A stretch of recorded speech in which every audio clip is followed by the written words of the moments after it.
So I thought I'd talk about a little bit more about embryo donation. It's really probably the first time I've actually talked about it like to other people. I've talked about it like at church and things like that. So I wanted to answer a question that someone had for me, and that's the question about like, was it hard to donate?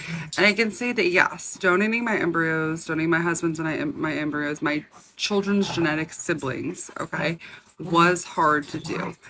There is a point where you have to separate yourself from the process. I think that finding the right people was extremely imperative to making this an easier process for me, but by no means was it simple, was it emotionless. The hardest part about donating my embryos was just not knowing kind of how I would feel. Like, for example, when her first son was born, when her first baby was born. I didn't know how I would feel.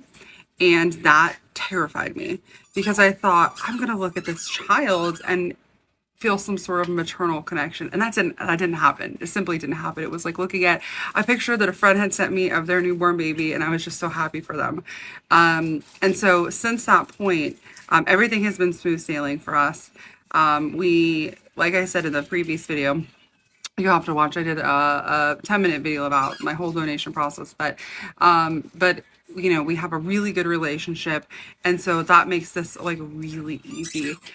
We got really lucky, I think, in the people that we chose. I think it was a God thing, like 1000%.